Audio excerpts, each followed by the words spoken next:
to sing your song again. Whatever may pass. Semuanya, puji Tuhan, kita bersama-sama di tempat ini untuk kita mau memuji menyembah Tuhan, dan kita akan diberkati firman Tuhan. Bukan karena kita takut kepada siapapun, tapi karena kita merindukan akan Tuhan, untuk Tuhan menjamah setiap kehidupan kita. Kita tahu ketika hadirat Tuhan nyata dalam hidup ini, maka jalan keluar, kelegaan, kepuasan di dalam Tuhan akan curahkan pada setiap kita. Mari kita satukan hati dalam doa, biarlah Tuhan akan melawat menjamah setiap kehidupan kita. Kami bersyukur kepadamu Tuhan. Kami datang ke tempat ini bukan karena kami takut oleh orang atau apapun juga, tapi kami merindukan Tuhan. Kami tahu Tuhan, ketika kami sungguh-sungguh datang kepadamu, Engkau akan nyatakan Tuhan bagi kami Tuhan. Layakan kuduskan hidup kami Tuhan. Engkau menjamah setiap kehidupan kami, baik umatmu di tempat ini, dimanapun mereka berada, juga yang melalui online Tuhan. Engkau menjamah setiap pribadi lepas pribadi. Kami mau memberikan yang terbaik bagi-Mu Tuhan. Seluruh kehidupan kami itu jiwa roh ini Tuhan, dan kami mau menyembah-Mu dalam roh kebenaran Tuhan. Ini hidup kami Tuhan, kami serahkan ke dalam tangan kuasa-Mu, hanya di dalam nama Tuhan Yesus. Yang siap memuji Tuhan, mari kita sama-sama katakan amin.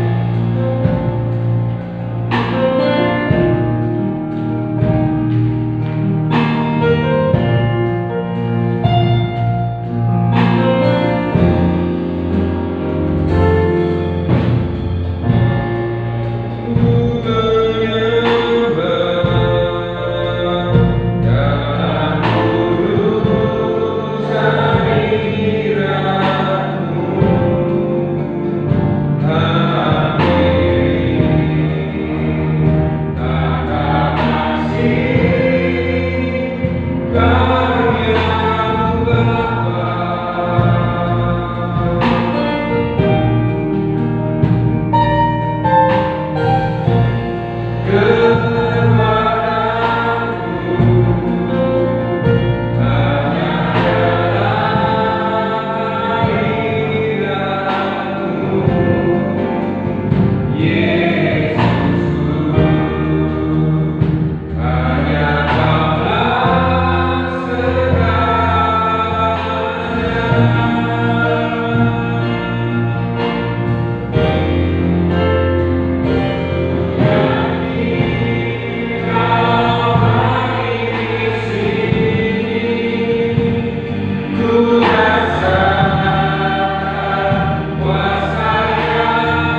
janji-Mu kepada kami Tuhan. Saat kami datang di hadirat-Mu Tuhan, kami perlu Engkau, kami butuh Engkau Tuhan. Engkau akan memegang setiap tangan kami Tuhan. Apapun permasalahan kami Tuhan, baik dari keluarga kami, rumah tangga kami, dalam hal apapun juga pekerjaan Tuhan, kami tahu kami perlu Engkau Tuhan. Dan Engkau berbicara melalui hamba-Mu Tuhan, urati kami semuanya untuk kami siap ditampung firman Tuhan. Kami siapkan hati seluruh kehidupan kami hanya di dalam nama Tuhan Yesus yang siap diberkati firman Tuhan. Mari kita sama-sama katakan amin. Saya silakan saudara duduk, waktu dan tempat saya persilakan.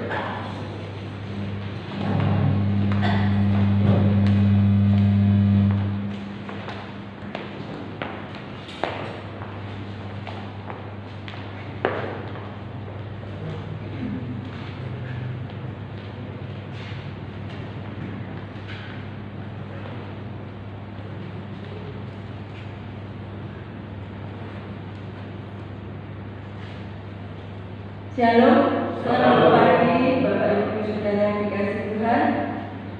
Puji Tuhan kalau pagi hari ini kita rindu untuk datang beribadah di rumah Tuhan. Bapak Ibu Gembala saat ini sedang berada di luar kota, dan beberapa hari yang lalu beliau WA memberitahu saya kalau Pak Matis masih sakit. Ibu Wiwi yang menggantikan untuk menyampaikan firman Tuhan. Baik atau tidak baik keadaannya, firman Tuhan tetap harus diberitakan. Sebelumnya saya juga mengucapkan terima kasih untuk umat Tuhan yang ada di tempat ini minggu lalu, dukungan doanya untuk Pak Matis yang sakit, sehingga tadi malam ketika untuk kesekian kalinya cek setelah live tadi malam rencananya CT scan, ternyata tidak, tapi harus cek darah dan CT scan-nya hari Senin. Semalam sepulang dari pelayanan youth, saya kembali ke lab dan menanyakan kenapa tidak harus CT scan sekarang biar ketahuan jelas penyakitnya, karena yang bermasalah di bagian vital ya dari tubuh kita, yaitu ginjal. Pak Matis mengatakan CT scan-nya mahal 1.500.000. Mungkin itu yang membuat dia agak semakin lemah. Saya bilang ya nggak apa-apa, meskipun saya nggak banyak duit ya, saya katakan nggak apa-apa, nanti kan pasti ada Tuhan kirimkan. Dan hari Senin aja kita berdoa, hari ini kembali ke dokter lebih tahu hasilnya.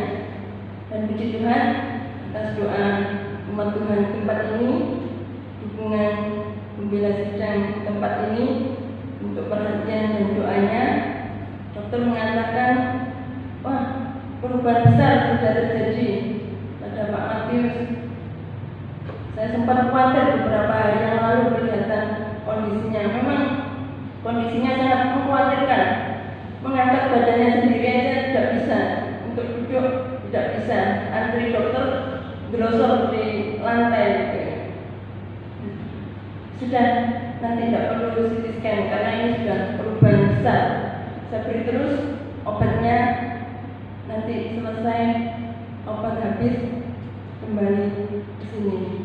Puji Tuhan, Bapak Ibu Saudara yang kasih Tuhan, atas doa Bapak Ibu Saudara tempat ini. Dan hari ini meskipun Pak Matis belum bisa datang beribadah, walaupun sangat ingin, tapi saya katakan jangan dulu, karena malu nanti datang dengan jalan tertatih-tatih kayak manul aja. Saya omelin seperti itu. Minggu depan harus kuat dulu supaya Bapak Gembala juga nggak khawatir di Jakarta. Dan puji Tuhan, perintah dari Bapak Ibu Gembala saya anggap juga sebagai perintah Tuhan untuk untuk saya menyampaikan berkat firman Tuhan pada pagi hari ini.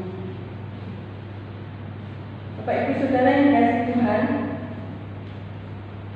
puji-pujian tadi banyak sekali yang menguatkan kita semua. Secara pribadi saya dalam kondisi minggu-minggu ini ya, selama 10 hari kebelakang ini, terus terang sekuat-kuatnya saya sebagai seorang yang sudah digembleng dibentuk menjadi hamba Tuhan, masih ada kelemahan di dalam situasi yang saya hadapi akhir-akhir ini. Saya juga menggerutu, menyalahkan Tuhan, padahal kami sudah menyerahkan segala kepentingan pribadi kami kepada Tuhan.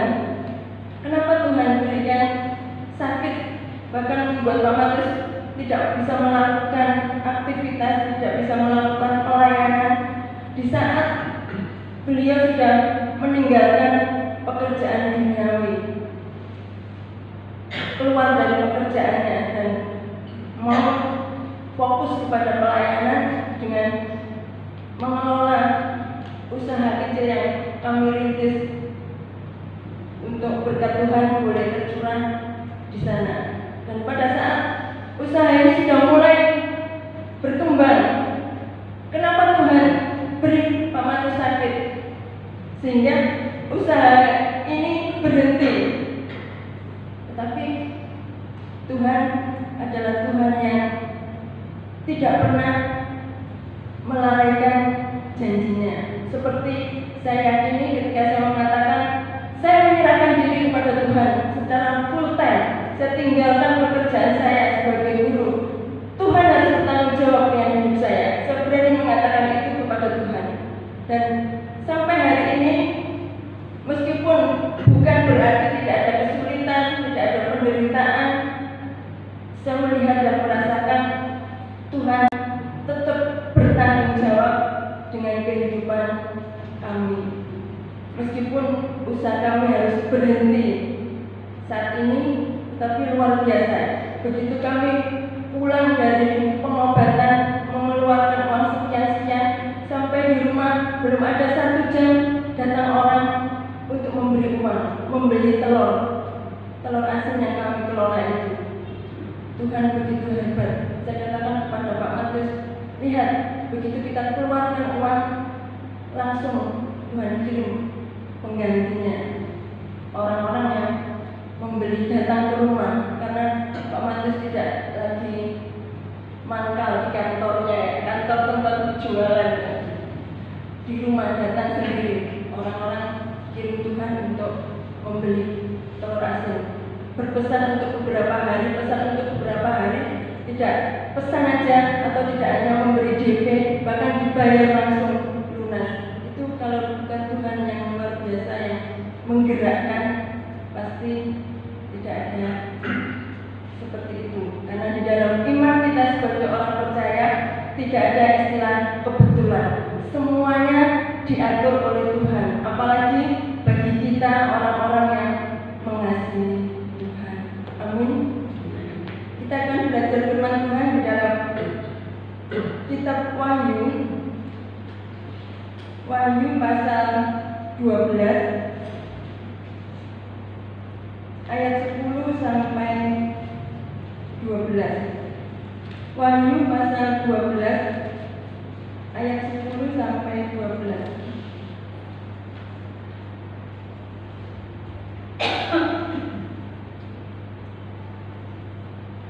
Kita akan membaca firman Tuhan ini secara bersama-sama, karena pagi hari ini sesuai tema kita, rahasia kemenangan kita, kemenangan milik kita bersama. Jadi kita baca bersama-sama bagian ini.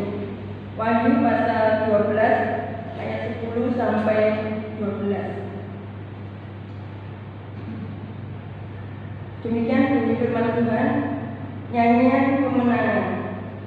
Dan aku mendengar suara yang nyaring di surga berkata, sekarang telah tiba keselamatan dan kuasa dan pemerintahan Allah kita dan kekuasaan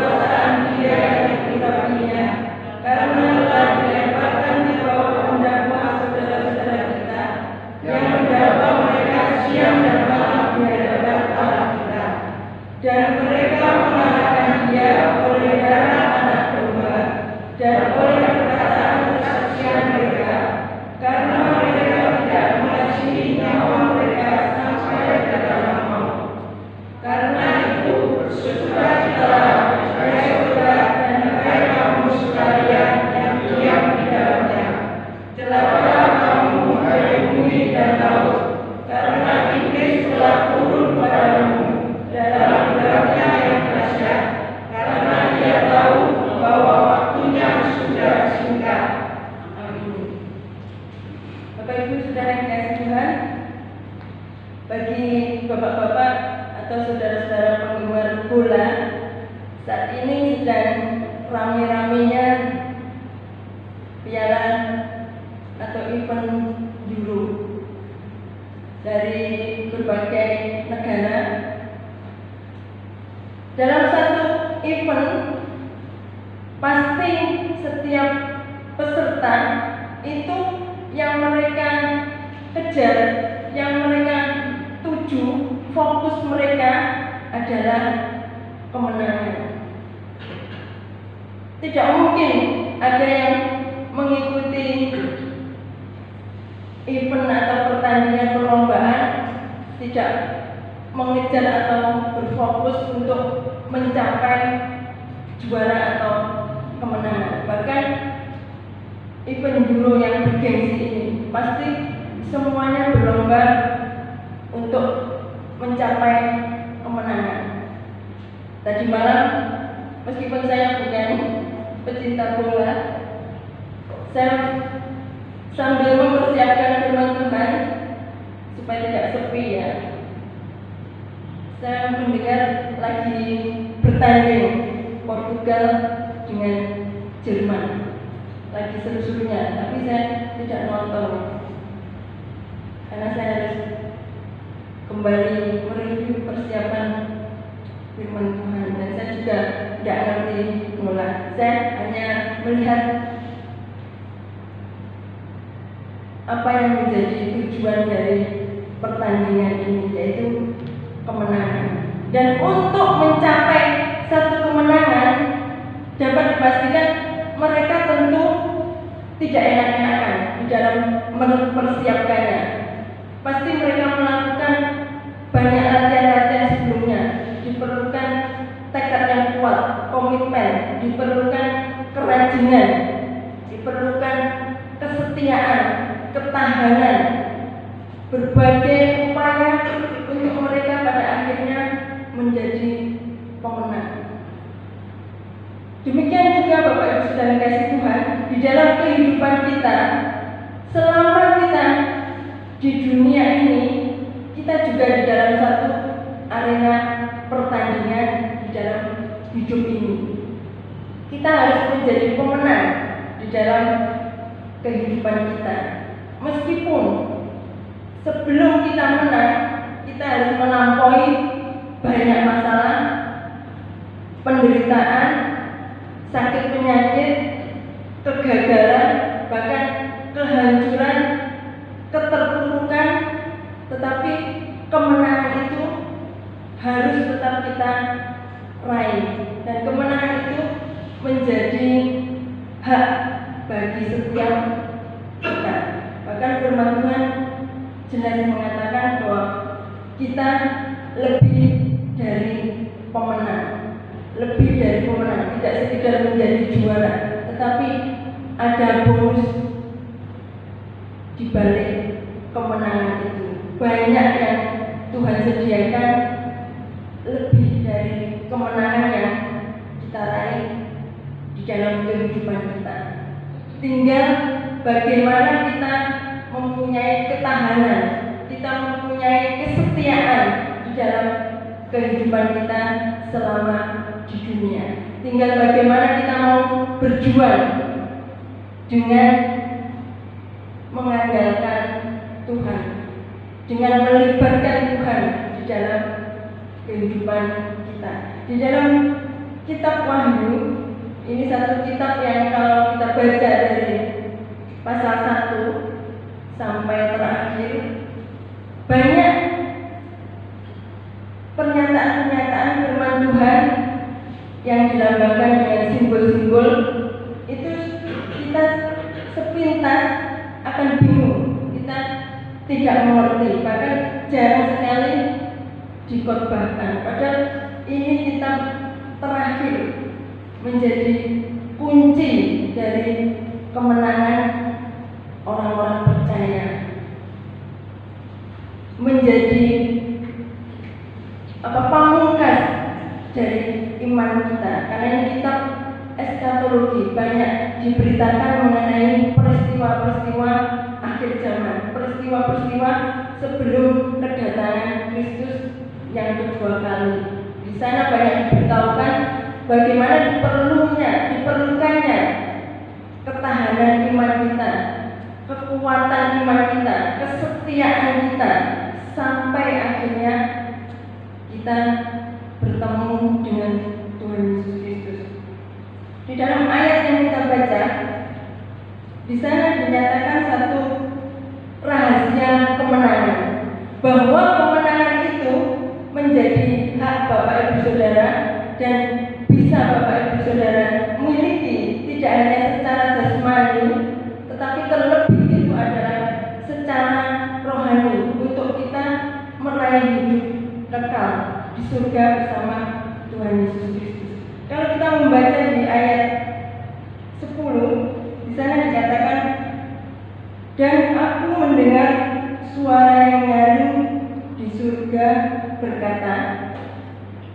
Dari ayat ini diawali dengan, dan kita melihatnya dari ayat-ayat sebelumnya, peristiwa apa yang terjadi, sehingga Yohanes yang menulis kitab Wahyu, yang mendapat penglihatan dengan apa yang akan terjadi, itu di ayat 10 mengatakan, dan ini melihat di dalam pasal yang ke-12 di ayat-ayat sebelumnya mengenai perempuan dan naga, kemudian naga dikalahkan. Ini merupakan simbol-simbol dari kekalahan iblis sebagai penguasa di udara. Iblis, atau di Alkitab juga dikatakan Satan, kalau kita menyebut setan, itu dua-duanya sama, hanya bahasanya yang berbeda. Iblis itu dari bahasa Yunani, kemudian Satan itu bahasa Ibrani-nya. Tetapi antara iblis dan Satan itu sama. Di Alkitab dikatakan mempunyai arti tukang fitnah. Jadi hati-hati kalau kita suka memfitnah, ngomongkan yang tidak benar tentang orang lain, tentang siapapun. Ingat, iblis atau setan itu arti namanya itu tukang fitnah. Jadi supaya tidak jadi koncolnya iblis, ya jangan jadi tukang fitnah. Kita melihat satu kemenangan yang rahasia, kemenangan yang ditunjukkan di dalam ayat ini. Dan aku, yaitu Yohanes, mendengar suara yang nyaring di surga berkata, sekarang telah tiba keselamatan dan kuasa dan pemerintahan Allah kita dan kekuasaan Dia yang diurapinya. Rahasia kemenangan kita yang sudah kita pegang itu adalah lepas dari kuasa kegelapan. Karena iblis sudah dikalahkan oleh Kristus. Kita tahu sejarahnya iblis. Awalnya mereka adalah malaikat-malaikat yang tinggal di surga, kemudian memberontak dan dihukum oleh Allah sehingga menjadi iblis. Dan mereka tidak mati, mereka tetap memiliki kuasa sebagai penguasa di udara. Di ayat selanjutnya dikatakan, karena telah dilemparkan ke bawah pendakwa saudara-saudara kita yang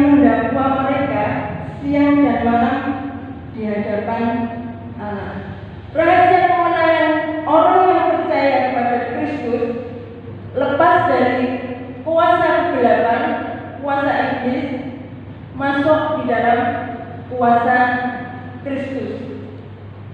Karena iblis sudah dilemparkan oleh Allah.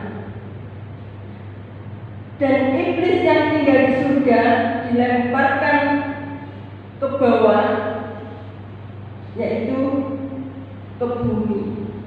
Makanya sampai saat ini iblis tetap dengan kuatnya berupaya untuk mengganggu, mengocok iman orang-orang percaya sampai hari ini. Tetapi dia tidak lagi mempunyai kuasa di surga. Kalau kita melihat peristiwa Ayub, kenapa Ayub mengalami penderitaan sebegitu hebatnya? Itu awalnya adalah dari ulah iblis. Iblis datang kepada Allah mengatakan bahwa Ayub setia kepada Tuhan, setia kepada Allah, karena dia enak dilindungi, dikasihi, diberkati dengan luar biasa. Coba Allah ambil semuanya itu, pasti dia akan meninggalkan Tuhan, bahkan mengutuk Allah. Itu pekerjaan iblis. Apa berarti Allah bisa dipengaruhi iblis? Tidak. Iblis belum lenyap sampai nanti masa kedatangan Tuhan Yesus Kristus dalam masa kesengsaraan. Dan iblis mempunyai pekerjaan mendakwa orang-orang percaya di hadapan Allah. Seperti yang saya katakan tadi, yaitu Ayub mengatakan, memfitnah di hadapan Allah mengenai Ayub. Dan bisa terjadi kalau Tuhan mengizinkan dan untuk menguji kesetiaan Ayub.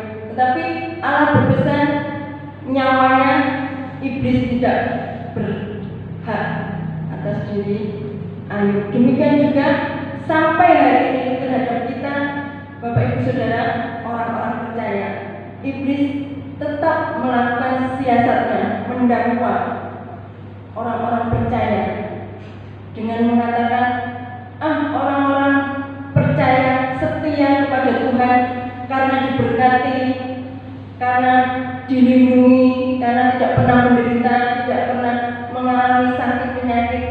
Coba mereka mengalami banyak penderitaan, belum tentu mereka setia kepada Tuhan. Itu pekerjaan yang dilakukan iblis sampai hari ini.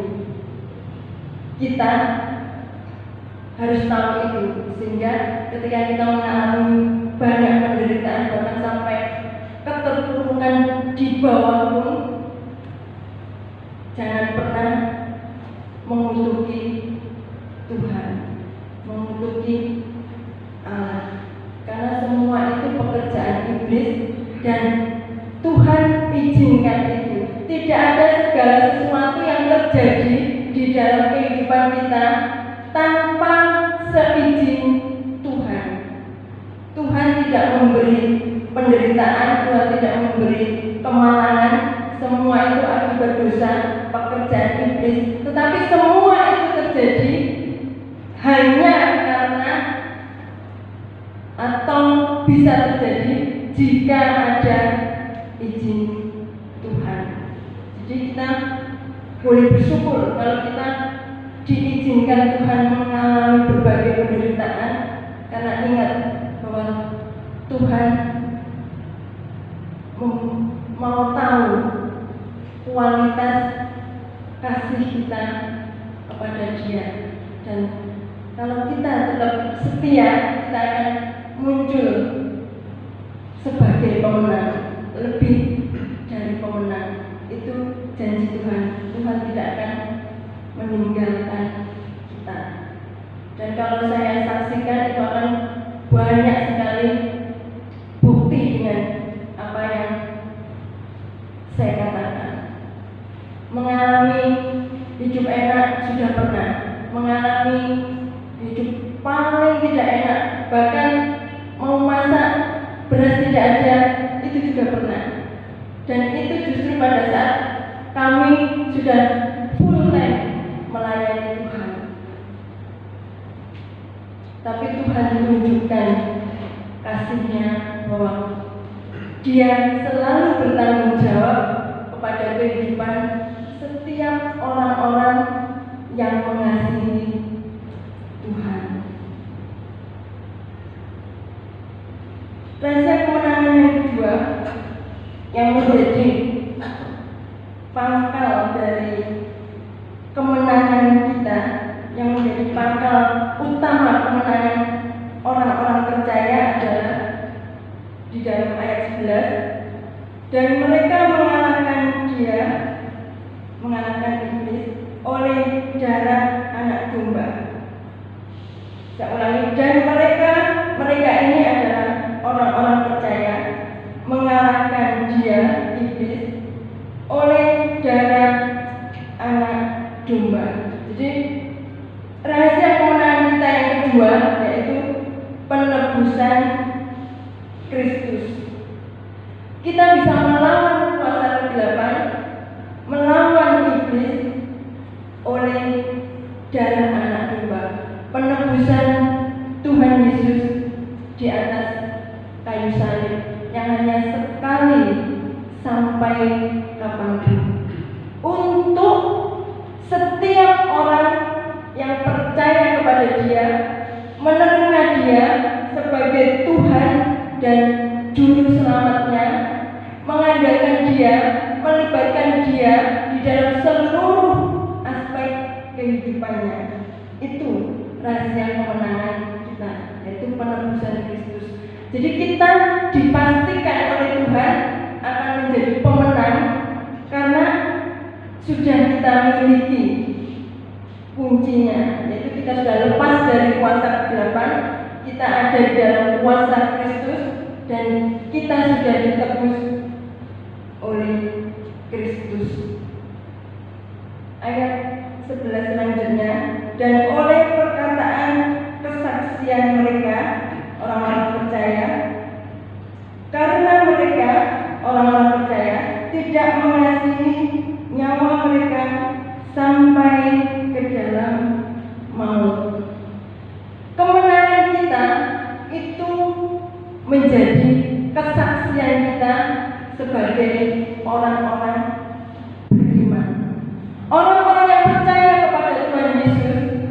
Kasih-Nya kepada Tuhan Yesus di dalam kitab Matius, Tuhan minta siapa yang layak bagi Dia adalah ketika dia mengasihi Tuhan dengan segenap hatinya, meninggalkan bapaknya, meninggalkan ibunya, bahkan nyawanya sendiri untuk Tuhan. Ini kata-kata yang dikatakan Tuhan Yesus, yang berkenan bagi Tuhan Yesus, yang menjadi muridnya itu adalah orang-orang yang tidak mempertahankan nyawanya. Artinya orang-orang yang mengutamakan Kristus di dalam seluruh kehidupannya. Bukan berarti Tuhan Yesus meminta kita meninggalkan orang tua kita, meninggalkan sanak saudara kita. Tidak. Tetapi Tuhan mau semua itu di bawah Tuhan Yesus. Jadi yang utama itu Tuhan Yesus. Saya ingat ketika masa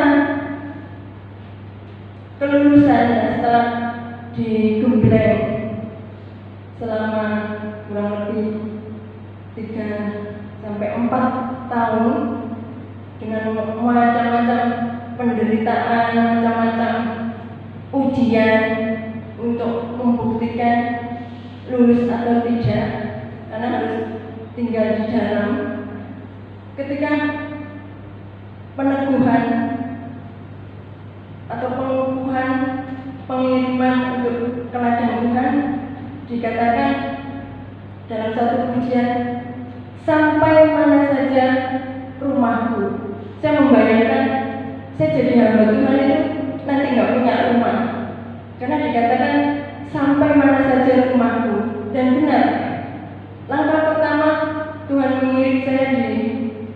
Di Jawa Timur ini sudah beberapa tempat, kemudian di luar Jawa juga sudah beberapa tempat.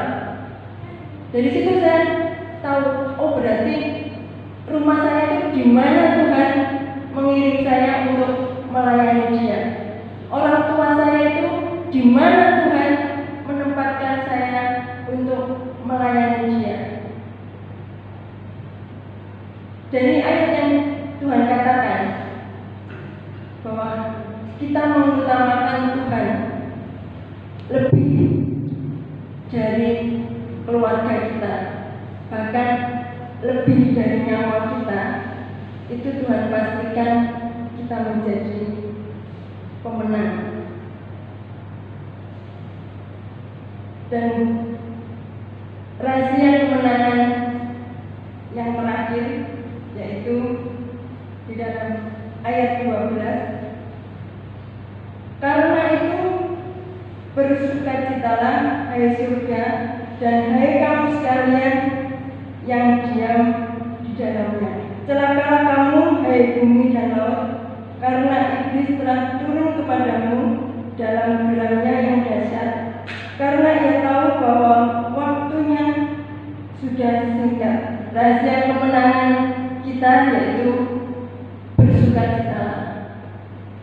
Bersukacitalah meskipun kemenangan itu belum kita raih, tetapi firman Tuhan katakan bersukacitalah. Kalau bersukacita sudah menang itu sangat gampang, tapi kalau bersukacita kemenangan itu belum kita genggam, itu belum kita rasakan, itu belum tentu gampang. Contoh saya sendiri, dalam beberapa hari ini kondisi Pak Matius seperti itu, sukacita saya ini hilang, pinginnya ngomel aja. Saya ingat kata Bapak Gembala, wanita itu identik dengan suka ngomel.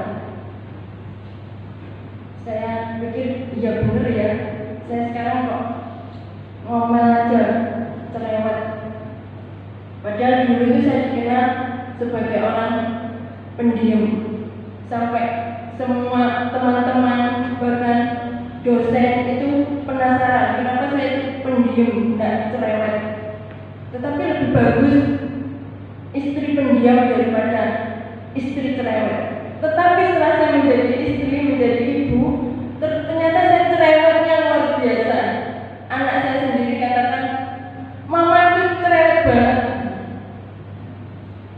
Apa seperti itu ya ternyata? Sukacita saya hilang karena saya merasa penderitaan yang saya alami itu sempat terjadi. Tetapi kemudian saya ingat bahwa sukacita itu tidak dipengaruhi oleh situasi apapun, oleh keadaan apapun, karena sukacita itu sumbernya dari Tuhan, dan itu harus selalu kita miliki. Dan di dalam sukacita itu ada kekuatan. Surga dan bumi bersukacita ketika iblis dikalahkan, dan iblis telah turun ke dalam dunia, meskipun masih bekerja untuk mengacaukan orang-orang percaya, tetapi kuasanya sudah dikalahkan oleh Tuhan. Karena itu bersukacitalah, kemenangan itu pasti kita raih.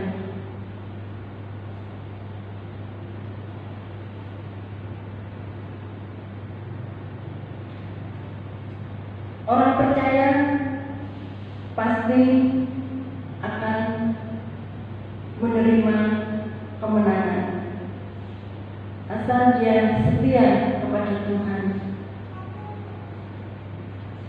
Keselamatan yang sudah diberikan Tuhan itu diberdayakan karena ada kuasa di dalamnya.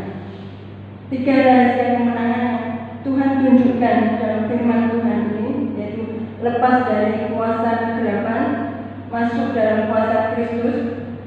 Kemudian yang menjadi utama vital adalah yang harus kita ingat dan syukuri, yaitu penebusan Kristus untuk karya penyelamatannya. Sehingga dari 2 itu aja sudah jadi landasan untuk kita bisa selalu bersukacita. Tidak ada hal yang membuat kita lepas dari sukacita. Amin. Kita akan mengakhiri firman Tuhan dengan 1 pujian. Kemenangan terjadi di sini. Kemenangan terjadi bagi saya dan Bapak Ibu Saudara dari hari ini sampai selamanya.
lebih dari pemenang, itu adalah jaminan bagi setiap kami yang percaya kepada Tuhan Yesus Kristus, yang mengasihi Tuhan Yesus Kristus, dan yang melayani Tuhan Yesus Kristus.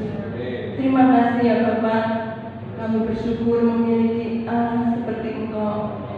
Kami mau percaya di tengah-tengah apapun, bahkan penderitaan, kesulitan hidup, sakit penyakit, kami tetap melihat Allah yang tidak pernah meninggalkan kami, seperti janji-janji Tuhan di dalam firman. Bapa di surga, pada pagi hari ini kami juga mengingat akan Bapak Ibu Gembala yang berada di luar kota. Tuhan juga menyertai mereka, Tuhan memberkati mereka, Tuhan terus menopang kesehatan mereka di masa-masa usia tua. Tuhan terus memberikan penghiburan bagi Bapak Ibu Gembala di dalam pelayanan beliau, penggembalaan beliau di gereja Tuhan di tempat ini. Kami juga berdoa ya Tuhan untuk umat Tuhan yang Tuhan tempatkan di gereja Tuhan di tempat ini. Tuhan memberkati mereka satu persatu di dalam usaha pekerjaan mereka. Tuhan buat berhasil apa yang menjadi kesulitan mereka. Tuhan membuka jalan. Bahkan kami juga menyerahkan untuk anak-anak baik yang sekolah minggu, youth, di dalam masa pertumbuhan mereka, perkembangan mereka, terlebih iman mereka. Tuhan yang menuntun, Tuhan yang memimpin mereka pada satu pengenalan yang benar akan Tuhan Yesus Kristus. Bahkan Tuhan, Engkau memberkati masa-masa sekolah mereka, studi mereka, kuliah mereka, bahkan apa yang mereka cita-citakan, dan bahkan mungkin kelanjutan studi mereka, pekerjaan yang mereka cari. Tuhan juga menuntun, memimpin untuk mereka menemukan sekolah studi yang sesuai dengan kemampuan mereka, dan juga pekerjaan yang sesuai dengan kemampuan mereka. Tuhan memberkati seluruh umat Tuhan yang ada di tempat ini, pembela sedang yang ada di tempat ini. Tuhan juga memberkati jeripaya mereka, pelayanan mereka, kehidupan mereka. Tuhan juga memberkati. Kami juga terus bersyukur Tuhan untuk kesehatan yang Tuhan berikan bagi kami semua di masa pandemi ini. Tuhan, Kau jauhkan dari kami penyakit yang saat ini sangat begitu hebat. Kami percaya kami memiliki Tuhan, dan kami memiliki hikmat untuk kami tetap di dalam kesehatan yang Tuhan berikan. Kami menyerahkan juga bangsa dan negara kami, bangsa Indonesia, khususnya pemimpin negara kami. Tuhan juga memberkati setiap pemikiran, setiap program kerja, setiap apa yang dikerjakan untuk kebaikan seluruh rakyat Indonesia. Tuhan memberkati pemimpin negara kami, ya Tuhan. Bahkan seluruh masyarakat yang ada di Indonesia, seluruh anak-anak Tuhan yang ada di Indonesia, Tuhan juga memberkati. Terima kasih Tuhan, kami bersyukur untuk seluruh berkat Tuhan di dalam ibadah kami pada pagi hari ini. Bapak Ibu Saudara yang dikasihi Tuhan, kalau kita mau Tuhan memberkati kehidupan kita, mari kita mengangkat tangan kita. Kiranya kasih Allah, kasih setia, kasih sayang Tuhan Yesus Kristus, penyertaan dan penghiburan Roh Kudus akan selalu menyertai kita, memberkati kita, memimpin kita dari saat ini sampai selama-lamanya. Amin. Selamat pagi, Tuhan memberkati.